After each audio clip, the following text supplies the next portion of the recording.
Good afternoon, America, and good morning, Australia. It is the top of the hour, and you're live with Radio Toni and a conversation with Kez. Now, for those of you listening live online on LinkedIn, Facebook, YouTube, and Twitch, Payo is ready and waiting on the other end for questions, comments, and with website links. All the replays of our live shows are now available on Binge TV Networks Australia. US. And we now have our own Toni TV channel app on Roku, LG, and Samsung.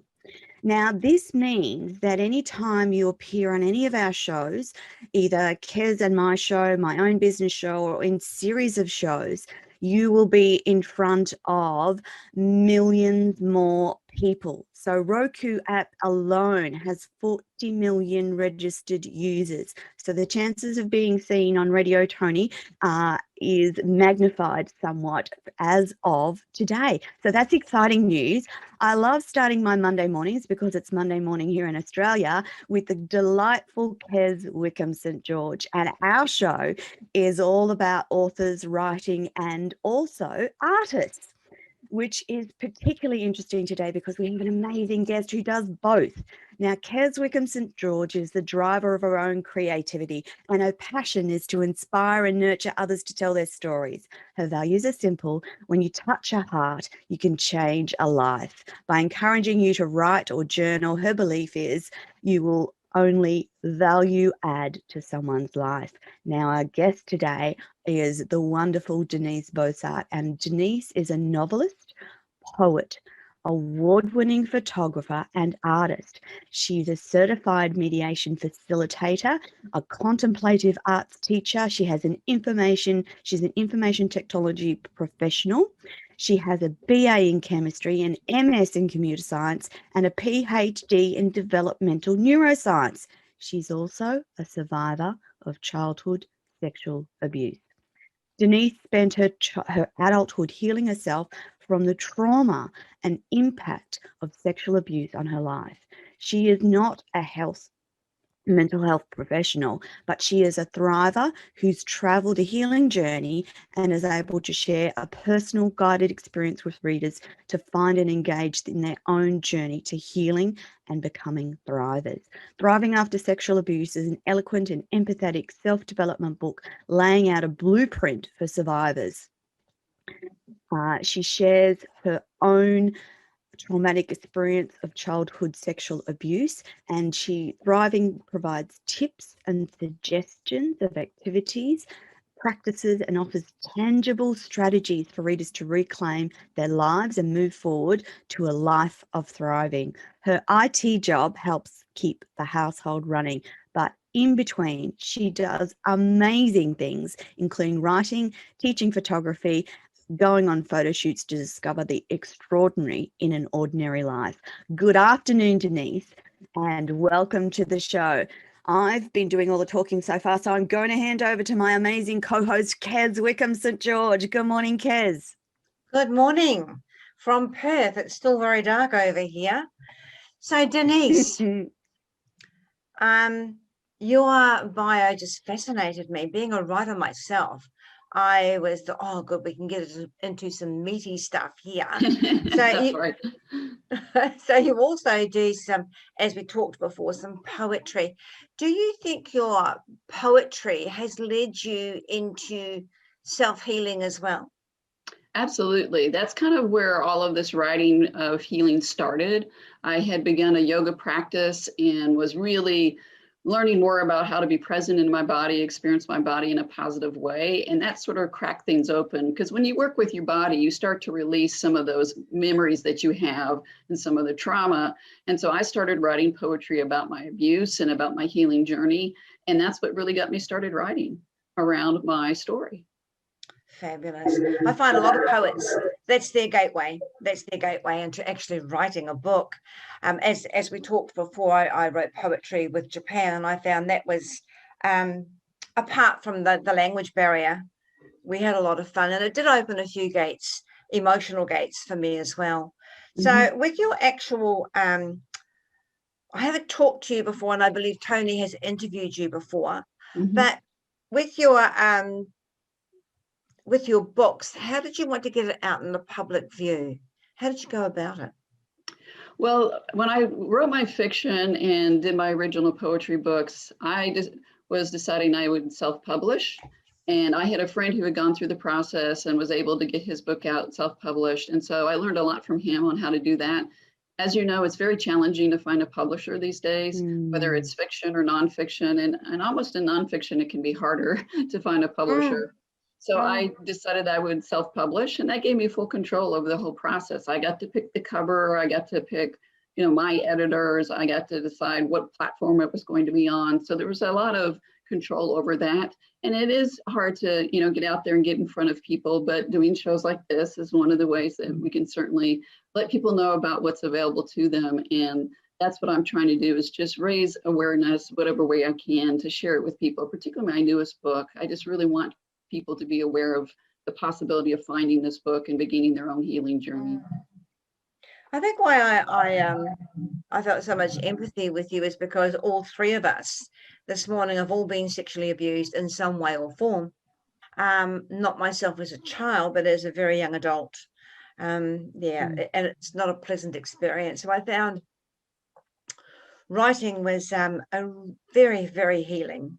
And I didn't realize there was going to be a book. Did you realize that one day there would be a book about your journey? Well, not at first. When I started writing the poems, my husband was very encouraging and said, well, why don't you share this with people? It could be really helpful for other survivors. And I was like, who's going to want to read a bunch of poems about abuse? Who's going to want to publish that? And I was like, maybe not. And then I was also thinking, well, what about a memoir? But I'm one of those people who had the trauma brain experience where I don't remember a lot. And what I can remember just doesn't easily fit into a timeline of the rest of my life. And so I couldn't even imagine writing a memoir. And it wasn't until many, many years later that I learned about Dr. Larry Nassar and the gymnast, the Olympic gymnast in America, and how he abused so many young women. And at that point, something about hearing that story just cracked my heart open. And it suddenly dawned on me, I may not have a memoir, but I have a story of healing. And I can put that together and I can share how I did certain things that helped me and put together a book that could be a blueprint for other survivors. It's fabulous. Yeah. Toni, do you have any questions? I do. I interviewed Denise last week, and we had a wonderful conversation about the importance of telling these stories, even though they're tough to write and often tough to read. I absolutely believe passionately that by telling our stories, they cease to have power over our lives. Exactly. And it's also important for survivors to understand that they're not alone.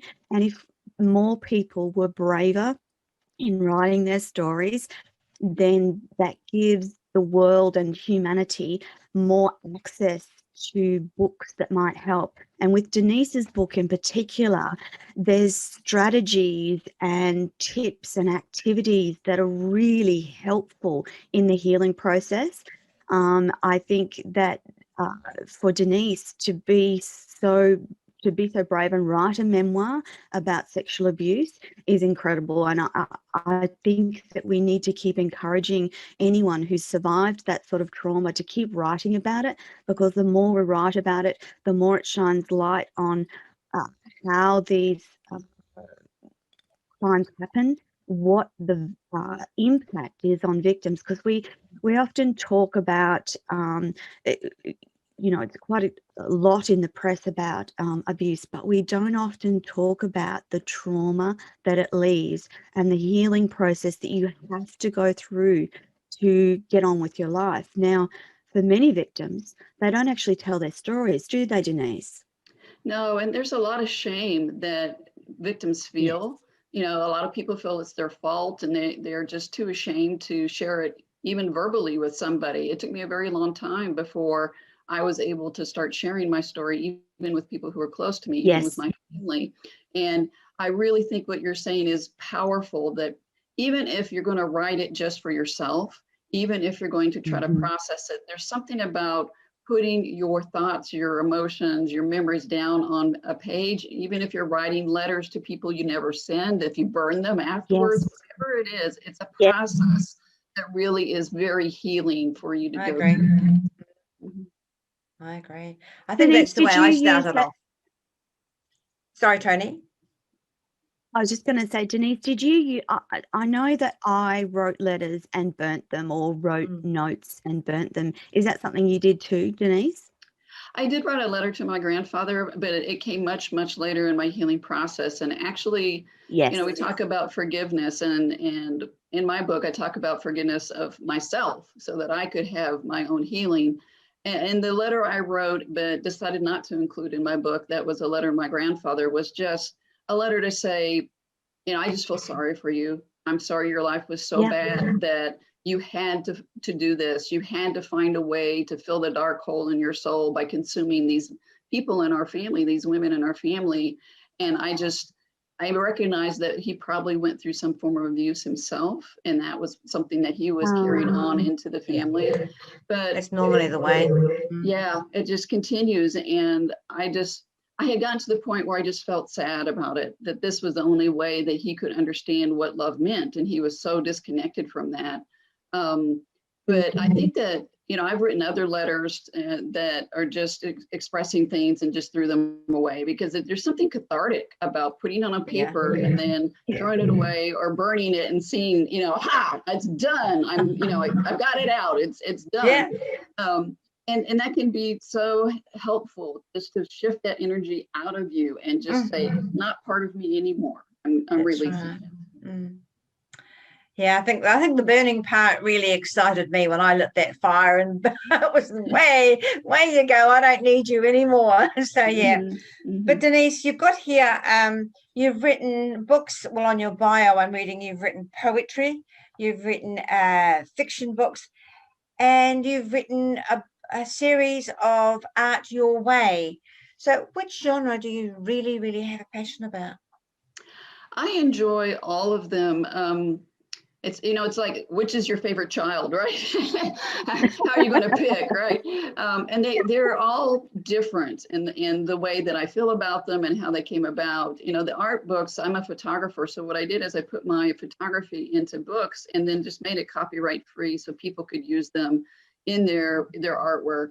I produced those and self-published those before all the plethora of free photograph sites arose. But it was really, part of it was for me that we had just survived the tax day flood here in Houston, and I was really struggling to try to find a way to heal from that and move forward.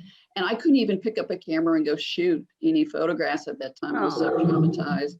And I actually had lost my camera equipment, so I had to replace it. But I had all these digital images on the computer, so I started going through them, and I do a practice that's called soul collage, where you're taking images from magazines or your own photos and you're putting them on a card, and then you're journaling with the card. And it's very transformational. And I wanted to provide some images that the group of people who engage in that practice could have. And so that's what I did. I just started gathering and I'm like, oh, I've got a group of rose images. I've got a group of beach images. So let me start putting the books together. And that way I was able to really heal myself from the trauma of that flooding, and feeling like, again, I was going to give back to people, that they could use my photographs and create these beautiful books, you know, because when you work with beauty and you work with art and creating beauty in whatever way that happens, that's really healing for you to do that. So that's sort of how all of those books came out and came together. And then the poetry, the one poetry book I put together are my little beach poems. And that actually, those poems came at the same time in which I was doing that yoga work, where I was writing poems about my abuse.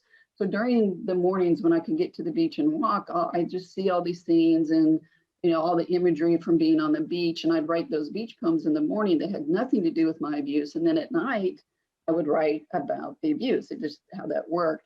And so I just decided to put the beach poems together and got together with an artist friend. And for every poem, she created a watercolor. And so it was this beautiful little book that we put together. Nice. And then the fantasy, I just had a dream one time when I was a little under the weather, and it was the seed of an idea that stayed with me for a few years. And I mentioned my friend was writing his book. He wrote science fiction, and he encouraged me to go ahead and explore this idea. So I started working on it, and it's a supernatural thriller, paranormal suspense book. And of course, you have pieces of yourself in the book, pieces of people you know in the book. And so the main character was really a younger, stronger version of me, you know. And I actually went through the book, and my friend told me, well, how are you going to write the villain? You need somebody that you could use for the villain. And I'm like, I've got a great villain in my life, my grandfather. You know, so the villain has a piece of my, you know, it's kind of loosely modeled after my grandfather. And in the book, this villain hurts young women, several young women. And for a while, I was going to name those young women after the women in my family who he had abused. And I thought, well, that's just a little too close to home. So, you know, I finished the book, and then it didn't dawn on me until after I finished the book that it truly was a fictionalized version of my abuse. That my grandfather died when I was a freshman in high school, and I never had the opportunity to confront him in any way. And so this book had a piece of me in it, had the women in my family in it, had him in it.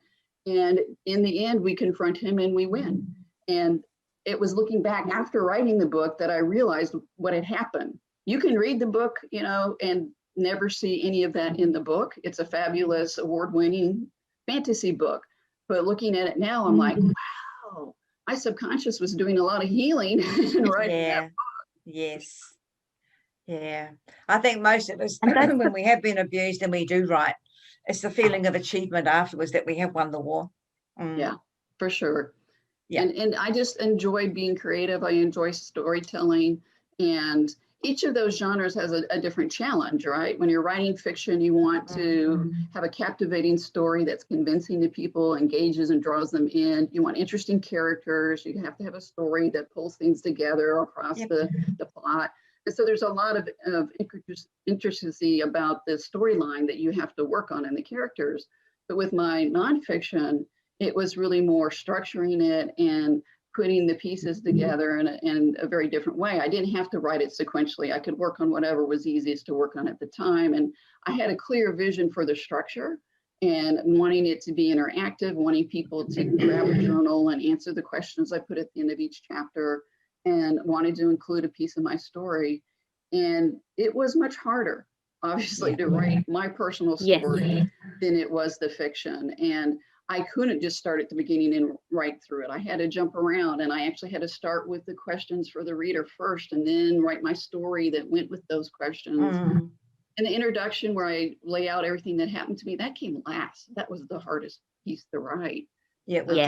Yeah. But it, you know, I always kept going, thinking this is going to help people. That was my mantra. That was my vision. That was my intention. And so I just, even if it was a paragraph a week, whatever I could handle emotionally, I just wanted to keep going. And my husband kept encouraging me. And I just thought, okay, however long it takes, I'm going to keep working on this because I know it can help people. And eventually it came together, and now it's out. And it's an award-winning book. Well done. Yeah, actually, what's kind of funny is that there were a couple of book awards you can enter before you actually have published your book. So as an unedited manuscript, I submitted it to a couple different contests, and I actually made it to the quarterfinals of Book Life, nonfiction self-help category. And Book Life is the independent publishing division for Publishers Weekly. So that was pretty amazing to me that I hadn't put it in front of an editor yet, and it had won an award. So yeah, that's fabulous. Yeah. So the Denise, you go. Carry on, Toni. No, you go, Toni.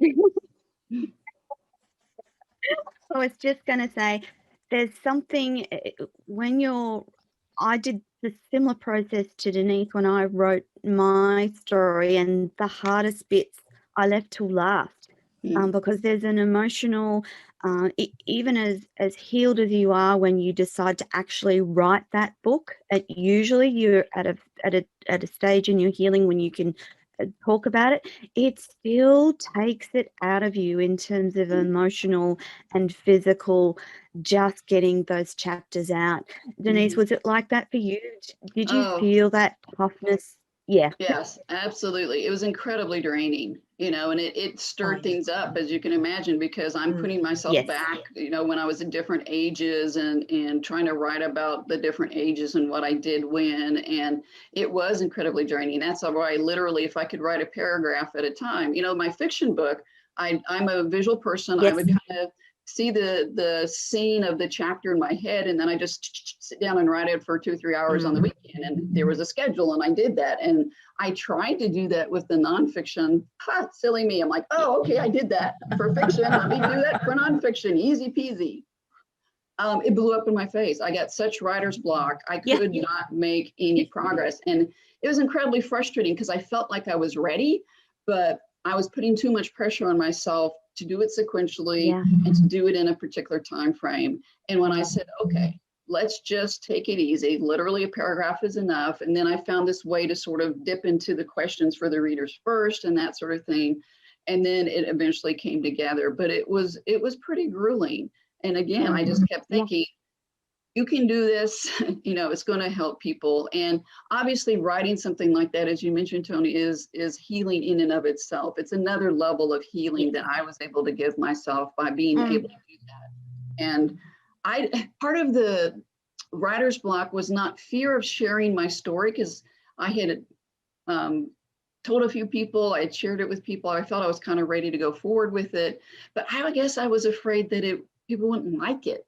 That it wouldn't actually do the benefit I thought it would have for people. And so there was this fear of not being able to succeed at the goal I had set for myself. And I finally just said, write it, forget what people are going to think.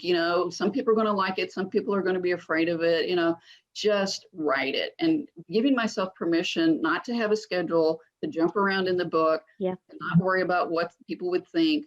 Slowly, it opened up enough space for me to move forward and actually start writing and get the writing done. Yeah, I think that's the biggest thing.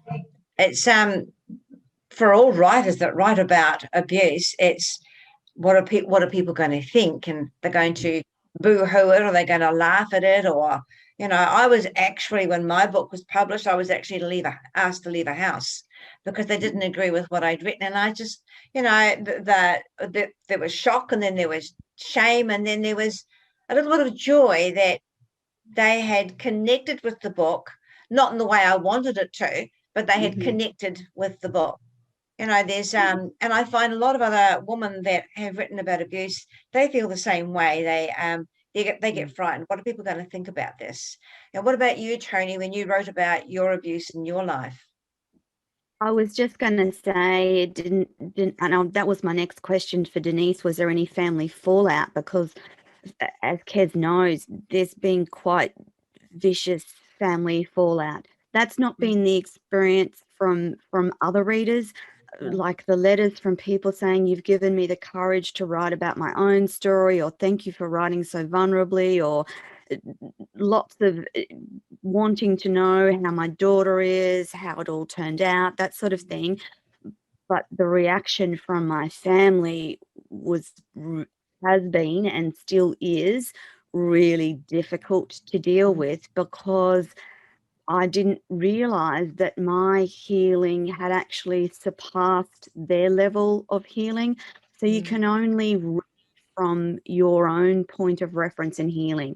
So if you've not done enough work, then reading a book that is very vulnerable is going to trigger you in ways. And so, and Kez and I have talked about this before, that you have no control over other people's reactions, but it is that idea that Denise says, the greater driver is the help that you give for more people, because it does help people. Reading your story does help people deal with their own trauma.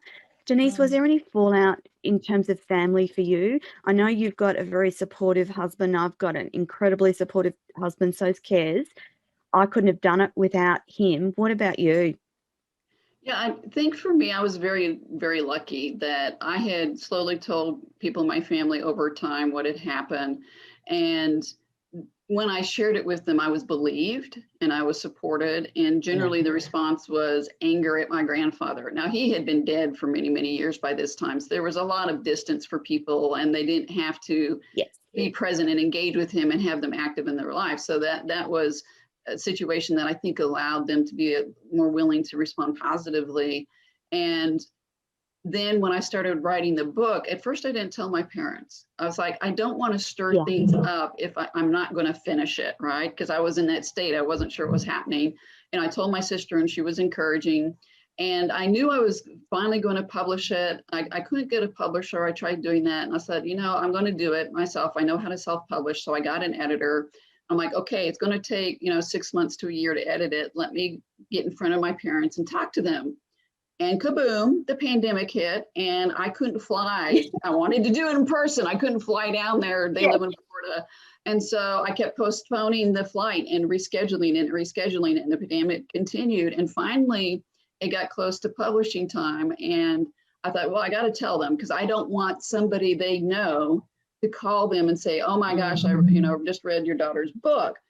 That would not have been fair at all. And so before I had gotten to the point of telling them, I had had the good fortune to have several articles that were published, blog articles on Psychology Today, talking about COVID overwhelm and how survivors are really impacted by that, and things to do like photography, yoga, and other meditative practices. So I had sent those to my parents, and knowing that they were articles that they could be okay with, because it was about healing. And it wasn't finger pointing. And my mom actually had written me back on one of the articles, says, oh, I love what you said. I'm going to start using some of these techniques myself for my anxiety. And so I thought, there's the foundation that, these articles were about healing and helping. So when I started the phone conversation, I said, those articles I've written, well, I've written a book just like that about how to help people. And we talked about what was in the book, and they were so supportive. They were really excited for me to have done that. They got the connection with the articles that I had written, and were just really proud that I was going to be courageous enough to talk about it. So I had an incredibly supportive experience. It was really wonderful. And I think that made it really easy to step into doing the final publishing. That's fantastic. So when you've wonderful. I'm trying to read your bio as I go along here. How does it make you feel as an author when you get the praise, when you get that wonderful praise for your writing? How does it make you feel?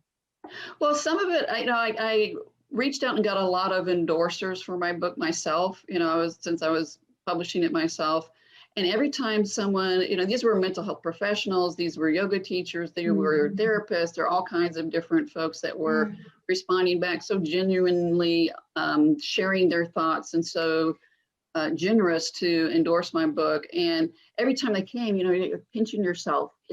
Are they really saying all that great stuff about my book? It was really hard to believe. My husband's like, yes, honey, you wrote a good book. My editor was over the moon over my book. And, I'm still like, I have a hard time with praise, a hard time with people saying good things. I'm getting better. I was really bad when I was young. I'm getting better, to be able to say, okay, thank you. But finally I got to thinking, well, I think it's a good book. I really believe it. Look at all these people are telling me this. It's a good book. It's going to do what it was meant to do. And I finally decided, this is the best writing I've ever done. This is the best writing. And so I still get a little nervous when, someone is going to read it, because you still always are like, how's it going to impact them? And I've had some kind of blindsided a little bit by some survivors that I reached out to review the book or to endorse the book. And Toni said, people respond where they are in their healing journey. And I've got some negative responses from social survivors saying, one was very kind of professional about it, saying, this really triggered me, and I just don't think that I can do this. Why did you put this, that, and the other in your book? And so she's like, I just can't do it. And I was like, okay. I thought she was at a point she could read it and endorse it, but obviously she wasn't.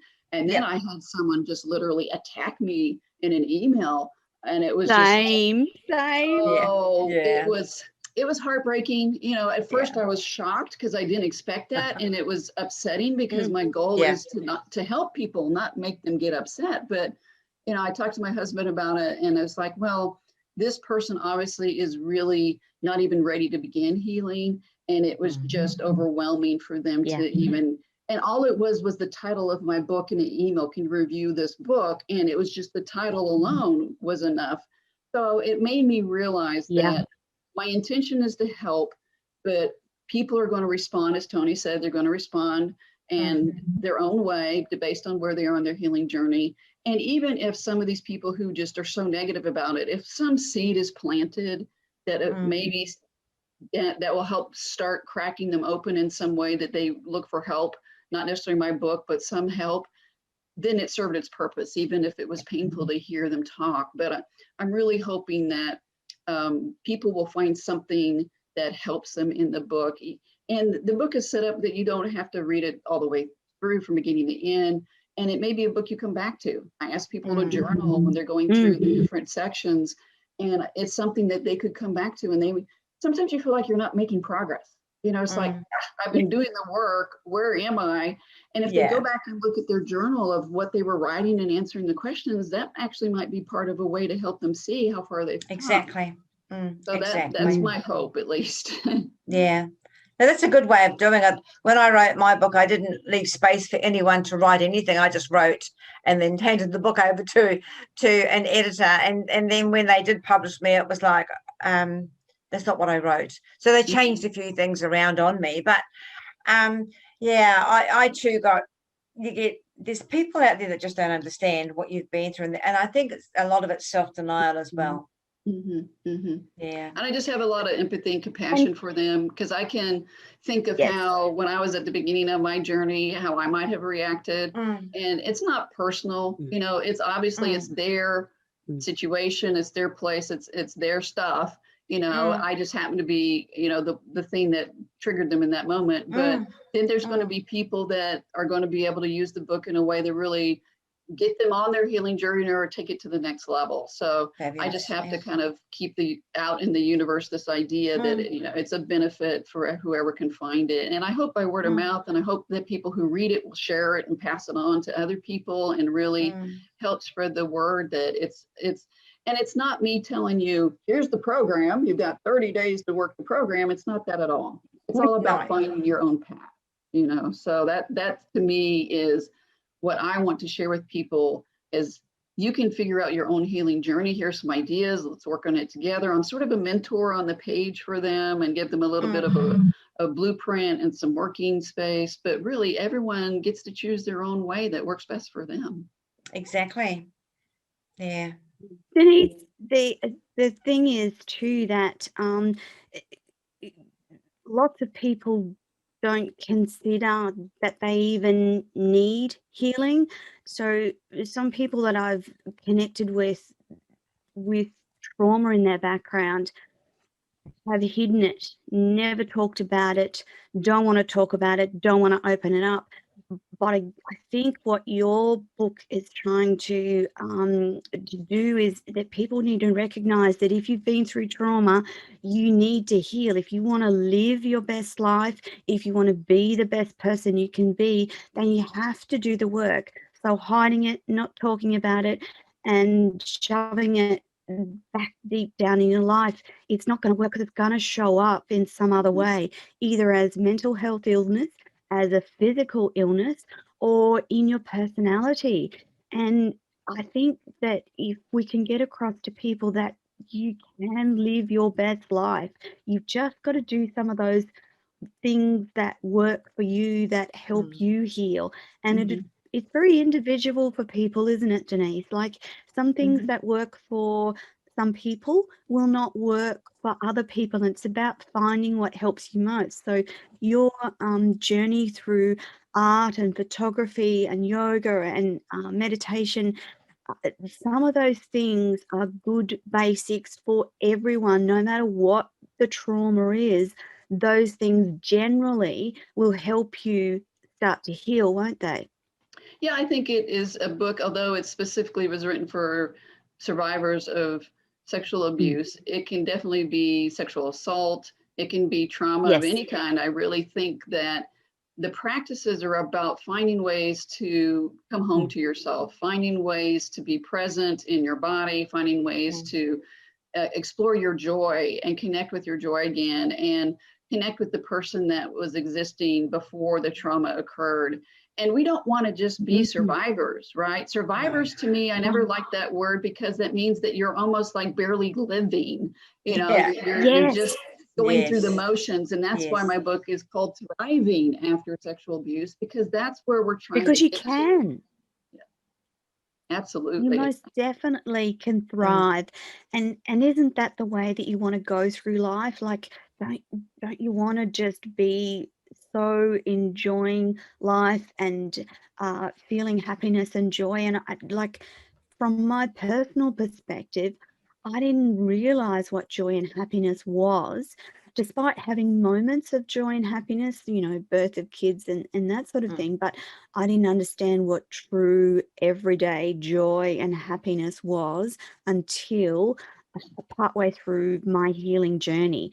So, and to live from that perspective of joy, gratitude, and happiness, it's so much a better way to live, isn't it, girls? Yes, yeah. And just a real appreciation for what's there. You know, I never was able to take in any of that joy. And if there's something good happened to me, I was like, okay, thank you. Yes.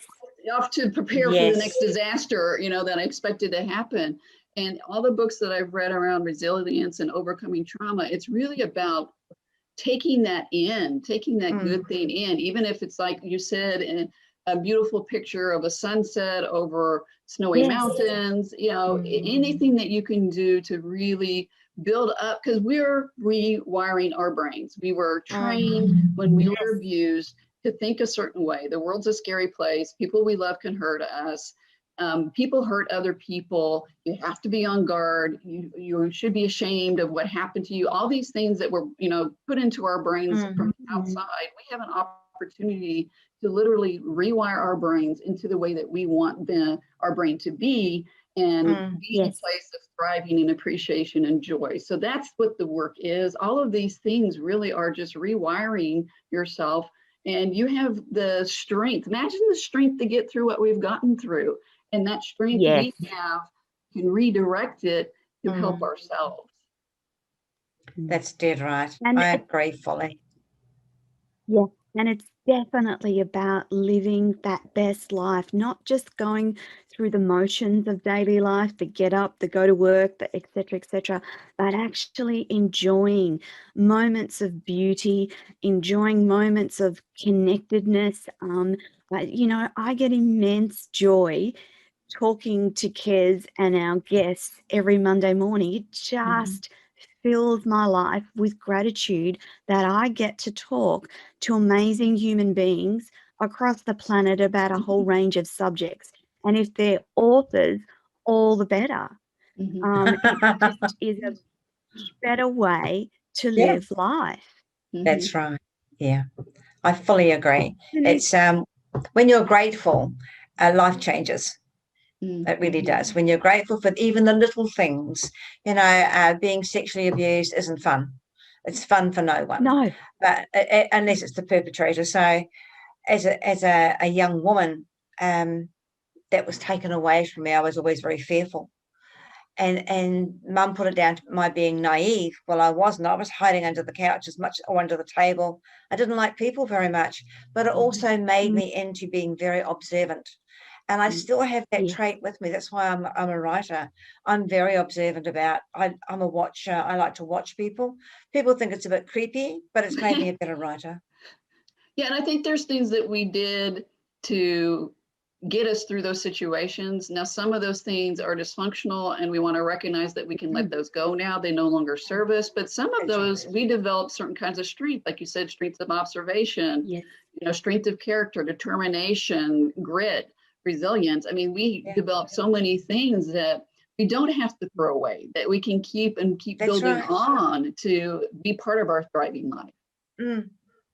I agree.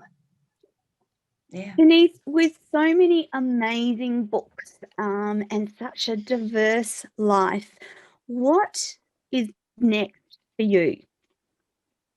Well, I do have some other book ideas that I've kind of had in the back of my mind. People have been asking for a book 2 in my fiction series, Glamorous. And I have a couple of young adult stories that I have in mind as well. And I have been teaching photography classes for a while. I've recently been doing it on Zoom, and I'm thinking of actually making an online course from the photography, which I really much enjoy. So there's a lot of things out there. Right now I'm kind of taking a rest because it was such an intense thing. You know, the book just came out last month, but I've got projects that I'm going to keep pursuing because I love being creative. And when you get a project that's kind of like always in your mind, always wanting to be worked on, it kind of pulls you into it and gets you involved again. It's like they pull you into it. You don't have to go after them. They're like, hello, come work on me. I thoroughly agree on that one. So can I ask you, if you had the chance to advise a younger you or a chance to put your arm around that child, what would you advise them to do?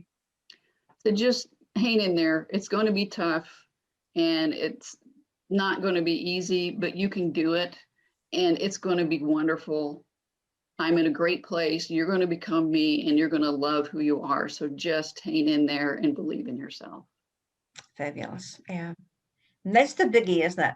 And no matter how old you get, you have to believe in yourself and believe that your message is actually going to, even if you just help one person heal, you've done your job. Exactly. Yeah. Denise, I had another question about the flood in Texas because back in 2017, we suffered catastrophic flooding across our property. And the shock from that natural disaster was traumatic in itself, but it was a different sort of trauma. I'm just wondering if it affected you in similar ways to us. So we had expected heavy rain. We knew it was coming. We'd done all the things that we needed to do to prep, but it was much, much more rain than was anticipated. And waking up the next day to our place completely, the mud, there was mud everywhere. There was a foot of mud just everywhere. And the shock was like a physical smack in the stomach. So I'm curious, when you talked about flooding for you and the loss of your camera and photography equipment, what was it like? It was, I was just going to say, when you were talking, I was thinking about the way it felt physically, and that punch in the gut is really, it just knocks the wind out of you. You know, you hear about natural disasters all the time in the news and you feel for these people, but I had no idea. I had no idea how incredibly overwhelming and traumatizing it was. And we went from a 3-bedroom house full of stuff to an 8x10 storage unit that wasn't full. You know, and we were fortunate to be able to stay with people while our house was worked on. And we actually got hit by a second flood that knocked us out of our house. And then we stayed out of the house and eventually sold it and moved because I couldn't go back. And they were in between the first and second flood mini scares where I'm throwing sandbags out, trying to protect the house and praying at night. And it was just, I just was completely shut down. You know, I was barely functional. I was going through what I needed to do. I had to focus on, okay, we need to do this for the insurance and, you know, one thing at a time. And we had great support from our church and from work. And I was a zombie. I was just moving through, trying to get through all of that. And, you know, I not only lost my cameras, I had all my prints, all my matted prints, all my frame prints, you know, I kind of just stored them in our house in one of the rooms and, you know, everything I had was wiped out. And so it just, the sense of loss, it's stuff, it's just stuff. My husband was fine. I know, but still, it's just, it was really, but it was like you said, it was a different kind of trauma. It's a different. Yeah, it was, and you know, I'm an adult now, so I actually have a lot of agency and being able to do things to take care of what it was. So that was kind of what helped me get through. I'm a person that's, you know, I make a plan and I work the plan, and you know, that's how I kind of do my life, and that was able to help me get through. And it was, I think some of the things that I learned through my abuse and through the healing got me to a point where I had the resilience to be able to survive that without I was going to say, completely shutting same, 'cause down. Yeah.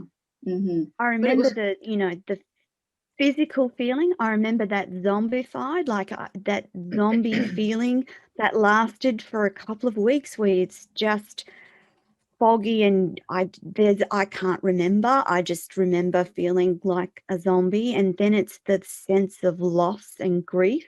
And yes, they're just things. And yes, we had our life, but realizing that you'd lost the kids' baby shoes, or you'd lost some of the photos and memories and books from their childhood, and they're irreplaceable. Probably not a huge amount of monetary, but the loss. But conversely, realizing that there was resilience, realizing that we could get through it, realizing that we were okay. But the biggest thing for me, Denise, was that the community surrounded us with love and help and healing. And I had never experienced that from human beings before. So right. to be able to experience people bringing us meals, people bringing us replacement plants, people walking around in mud for days and days and days and helping us clear a space so that we could actually move into the shed and live for the next 10 months. But I would never have experienced that beautiful side of humanity had we not been through that big traumatic event. And I'm grateful for it.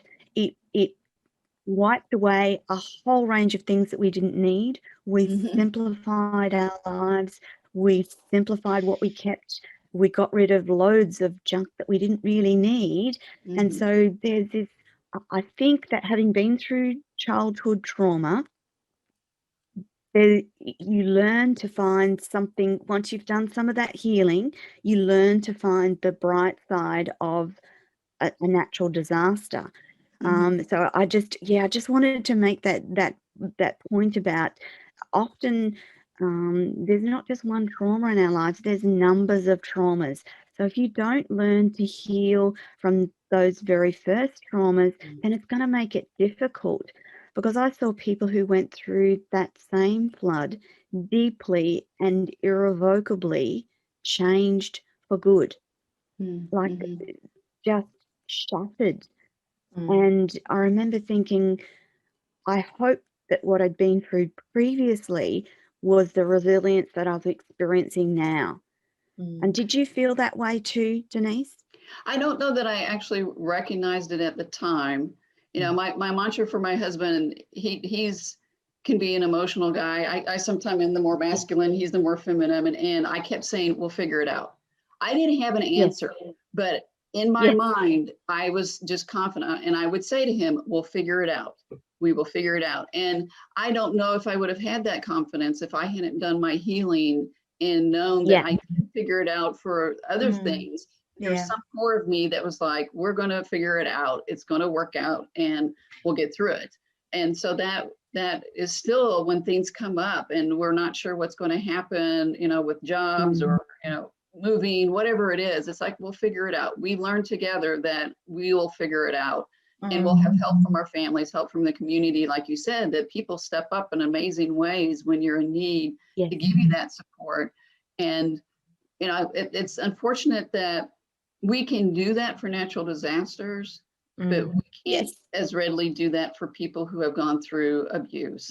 So that would be my wish for the world, is that we could bring that same sense of community and help and generosity in response to people when they reveal that they've been abused, and to believe them, to support them without question. So maybe that's something we can aspire to, all of us. that I was going to, yes, very much so, Denise. I was going to bring it back to that. If abuse survivors had that same level of community empathy, help, and compassion, they would all heal so much quicker if they were believed. So if there's a natural disaster, you're immediately believed. That is taken off the table and out of the equation. But when you're an abuse survivor, there are always people who are going to doubt what you say. And that's part of the difficulty in the healing process. And if we had that humanity that just embraced victims and believed them in the first instance and did whatever they need to do to keep them safe, happy, healthy in that first instance, we would change so much about humanity. Because from my research, I know that childhood abuse leads to lots of different criminality. Often, you know, for the male, our male counterparts, abuse affects them in very different ways. And often women have the options of healing, but men don't, and they delve into criminality and drugs and prostitution and further abuse, etc., etc., etc. So if we as a human community embraced our victims and did what we do in natural disasters, then we would have different outcomes across the world, wouldn't we, Denise? Absolutely. And people would heal so much faster. The shame and the fear of rejection is a driving force for a lot of the people not sharing their stories, for not getting healing, for not seeking help. And if, like you said, if you remove that from the equation, then that would be transformational immediately. And, there's people that can do that, that are people that are actually, that's how they approach it. Medical health professionals, medical people, doctors, lawyers, therapists. There's a lot of people trying to do that, but unfortunately there's sort of the structure in society, the fear of, can that possibly be happening? This person can't possibly be the monster that this other person is describing. There's a lot of reasons why people don't want to believe you, and there's a lot of fear. But I think that we just need to recognize that there are some shining lights of people who are able to support and recognize and empower and lead people to the place where they need to go. We just need more people that can do that. Yes, I agree. Absolutely. Absolutely. Denise, we're getting towards the end of our show. I just want to take this opportunity to just thank you for coming on the show with Kez and I this morning and sharing your books and your journey.